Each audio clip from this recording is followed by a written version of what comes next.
Hello everyone, welcome back to my channel. তো আমি আজকে আবারও এসএসসি কেমিস্ট্রি চ্যাপ্টার 6-এর গাণিতিক সমস্যা নিয়ে চলে আসলাম, কারণ আমরা জানি এই চ্যাপ্টারটাতে অনেক বেশি অঙ্ক থাকে এবং স্টুডেন্টরা পারে না। তো দেখো প্রথম কোশ্চেনটা কেমন। প্রথম কোশ্চেনটা হচ্ছে দুইটা পাত্র দেওয়া আছে, এ একটা পাত্র, বি একটা পাত্র। এতে কি কি দেওয়া আছে বলো তো? এতে দেওয়া আছে 100 মিলিলিটার 0.5 মোলার FeCl2, আর বিতে দেওয়া আছে 250 ml 5.2 গ্রাম সোডিয়াম হাইড্রোক্সাইড। দেখো প্রথম প্রশ্নটা পড়ি আমরা। প্রথম প্রশ্নটা কি বলছে? উদ্দীপকের বি যৌগের দ্রবণের ঘনমাত্রা নির্ণয় করো। তাহলে আমরা প্রথমটা সলভ করি। আমাদের বি যৌগের কি করতে হবে? ঘনমাত্রা নির্ণয় করতে হবে। তো প্রথমে আমাদের কি কি দেওয়া আছে আমরা সেটা লিখব। দেওয়া গিভেন দ্যাট, দেখো বি যৌগে কি কি দেওয়া আছে।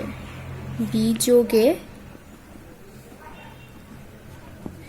যৌগে আমাদের যেটা দেওয়া আছে সেটা হচ্ছে ভি ইকুয়াল টু 250 মিলিলিটার। তারপর দেওয়া আছে কি আমাদের ডাব্লিউ ইকুয়াল টু 5.2 গ্রাম। আর দেওয়া আছে সোডিয়াম হাইড্রোক্সাইড। তো আমরা সোডিয়াম হাইড্রোক্সাইডের আণবিক ভরটা বের করে ফেলবো। সোডিয়াম হাইড্রোক্সাইডের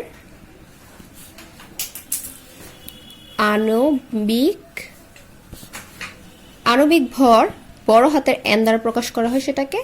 দেখো সোডিয়াম হাইড্রোক্সাইডের আণবিক ভর, সোডিয়ামের কত? সোডিয়ামের হচ্ছে 23 যোগ অক্সিজেনের হচ্ছে 16 এবং হাইড্রোজেনের হচ্ছে 1, তো 40। ঘনমাত্রার একটা কমন সূত্র হচ্ছে, আমরা জানি ঘনমাত্রা S equal to W into 1000 by হচ্ছে mv। এটা হচ্ছে ঘনমাত্রার একটা কমন সূত্র। এখানে একটা জিনিস খেয়াল করবা যে ভিটা দেওয়া আছে সেটা হচ্ছে মিলিলিটার এককে দেওয়া আছে, অর্থাৎ এটা আমরা লিটারে নিতে পারবো। যদি আমরা লিটারে নিই তাহলে আমরা এখানে 1000 গুণ করব না। এখানে যদি লিটারে নিই তাহলে 1000 গুণ করব না, আর যদি লিটারে না নিই তাহলে আমাদের 1000 গুণ করব। তার মানে প্রশ্নে যদি মিলিলিটার দেওয়া থাকে তাহলে আমরা 1000 দ্বারা কি করব? গুণ করব। আর অনেক সময় লিটারে দেওয়া থাকতে পারে, তখন কিন্তু আমরা 1000 দ্বারা গুণ করব না। এই জন্য এই ব্যাপারটা সতর্কতার সহিত তোমরা খেয়াল করবা। তারপর দেখো কি কি দেওয়া আছে, আমরা সবগুলো বসাই। 5.2 ইন্টু হচ্ছে 1000, এম এর মান কত বলো তো? 40।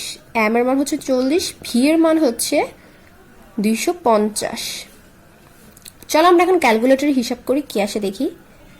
তো ক্যালকুলেটরে আমি একবারে সব মান বসিয়ে দিতেছি। উপরে হচ্ছে 5.2 ইন্টু 1000 ব্র্যাকেট ক্লোজ করলাম, নিচে হচ্ছে ব্র্যাকেট দিয়ে নিই 40 ইন্টু 250 ব্র্যাকেট ক্লোজ। তোমরা চাইলে তোমরা যে কোনো নর্মাল ক্যালকুলেটর করতে পারো, তখন সেক্ষেত্রে এটা আলাদা করে করবা, এটা আলাদা করে করবা। 0.52 m মোলার। তো এটা হবে বি পাত্রের দ্রবণের ঘনমাত্রা হবে আমাদের 0.52 মোলার। চলো এরপর পরের কোশ্চেনে চলে। পরের কোশ্চেনটা হচ্ছে এ বি পাত্রের দ্রবণকে মিশ্রিত করলে কোনটি লিমিটিং বিক্রিয়ক হবে ব্যাখ্যা করো। আমাদের 2 নম্বর প্রশ্নে বলা হয়েছিল যে এ বি পাত্রের দ্রবণকে মিশ্রিত করলে কোনটি লিমিটিং বিক্রিয়ক হবে।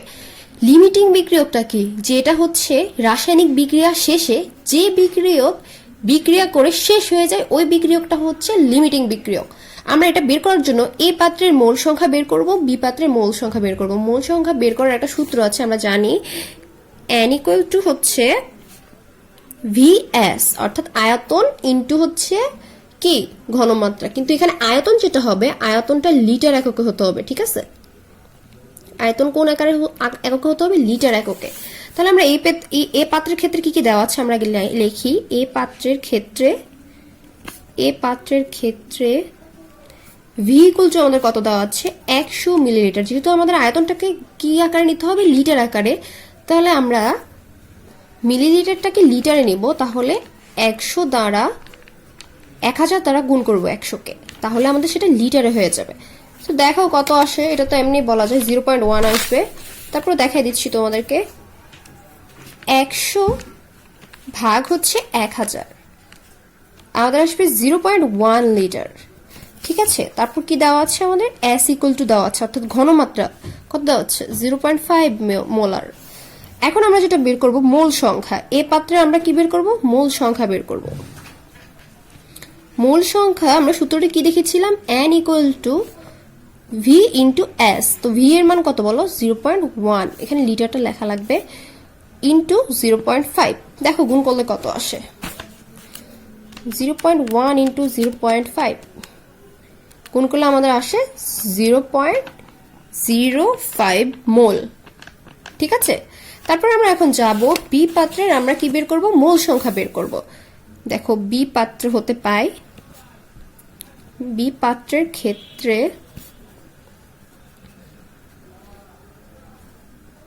দেখো বি পাত্রের ক্ষেত্রে কিন্তু আমাদের লিটারটা দেওয়া নাই, অর্থাৎ আয়তনটা দেওয়া নাই, তার মানে আমাদের মোল সংখ্যা বের করার আরেকটা সূত্র আছে, সেটা হচ্ছে N ইকুয়াল টু W/M, আণবিক ভর আর হচ্ছে প্রদত্ত ভর।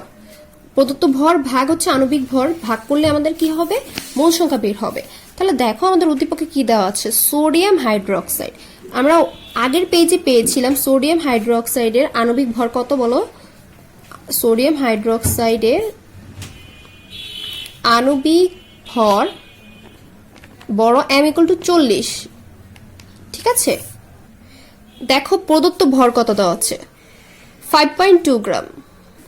ও সরি, একটা জিনিস ভুল বলেছিলাম, যেখানে বলেছিলাম যে লিটারটা নাই, এখানে লিটারটা আছে কিন্তু ঘনমাত্রাটা নাই, তার জন্য আমরা এই সূত্রটা ইউজ করতেছি। আচ্ছা, তাহলে এখন দেখো W ইকুয়াল টু কত দেওয়া আছে, প্রদত্ত ভর 5.2 দেওয়া আছে, W ইকুয়াল টু 5.2 গ্রাম। তো এখন আমরা ডিরেক্ট সূত্রটা বসাই দিই, N equal to W/M, W এর মান হচ্ছে 5.2 আর M এর মান হচ্ছে 40।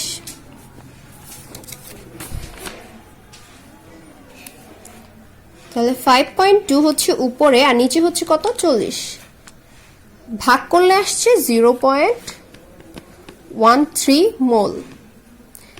ঠিক আছে, আচ্ছা এবার দেখো এখানে হচ্ছে FeCl2 আর এখানে হচ্ছে NaOH, এটা দুইটা বিক্রিয়া। এখন এই দুইটা বিক্রিয়া হতে আমরা কি পাই, বিক্রিয়াটা আমরা লিখি, FeCl2 ও সোডিয়াম হাইড্রোক্সাইড থেকে পাই,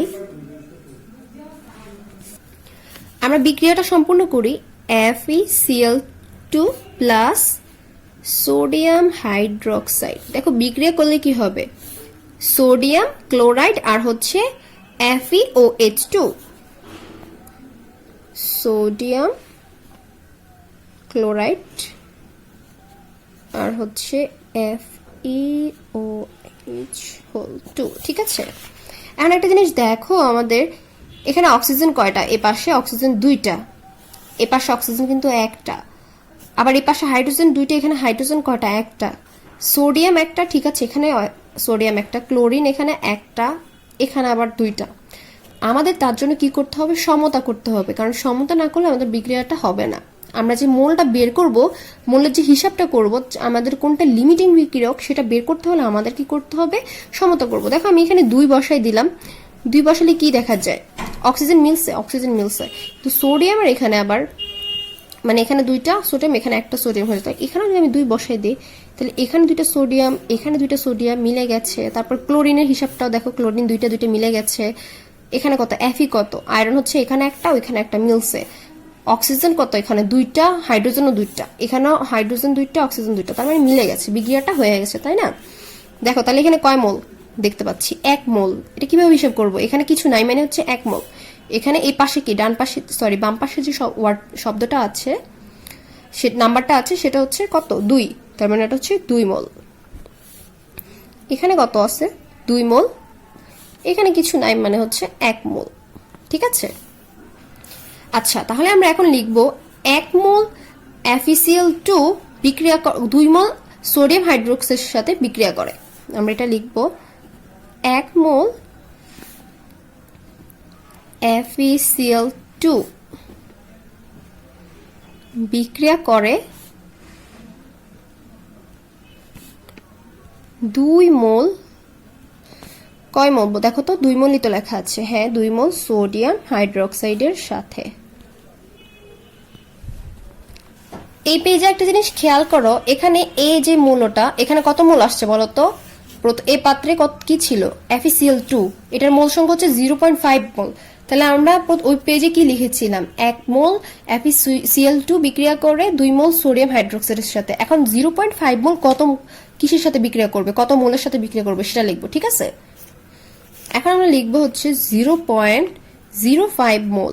এটা কিভাবে পেয়েছি? ওই পেজ থেকে বিক্রিয়া করা হচ্ছে 2 ইন্টু 0.05 মোল সোডিয়াম হাইড্রোক্সাইডের সাথে, ঠিক আছে? এটা ডট দিয়ে দিলাম। দেখো আমরা গুণ করি, 2 ইন্টু 0.05, সরি কত আসছে? 0.1 মোল। দেখো এখন দেখো আমাদের 0.5 মোল FeCl2 বিক্রিয়া করবে আমাদের কত মোলের সাথে? 0.1 মোলের সাথে। তাহলে আমরা আগের পেজে একটু দেখি, আগের পেজে কি ছিল? সোডিয়াম হাইড্রোক্সাইড কত ছিল? 0.13 মোল ছিল। তার মানে কি?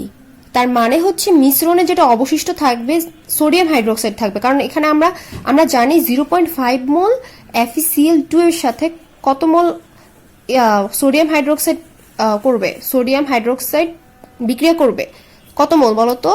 0.1 মোলের সাথে, তাই না? তো এখানে আমাদের কত আসছে? 0.13। তার মানে হচ্ছে এখানে একটু বেশি রয়ে গেছে, তার মানে অবশিষ্ট থাকবে হচ্ছে সোডিয়াম হাইড্রোক্সাইডটা, আর ওটা হচ্ছে কি FeCl3টা হচ্ছে কি হয়ে যাবে? FeCl2টা হচ্ছে শেষ হয়ে যাবে। তার মানে এখানে লিমিটিং বিক্রিয়কটা কোনটা বলতো? FeCl2, এটা লিখে দিলে হবে। অর্থাৎ লিমিটিং বিক্রিয়ক হচ্ছে কোনটা বলতো? FeCl2, ঠিক আছে? কারণ এটা বিক্রিয়াতে কি হয়ে গেছে? শেষ হয়ে গেছে, এটা শেষ হয়ে গেছে, সোডিয়াম হাইড্রোক্সাইড রয়ে গেছে, তার মানে এটা হচ্ছে লিমিটিং বিক্রিয়ক।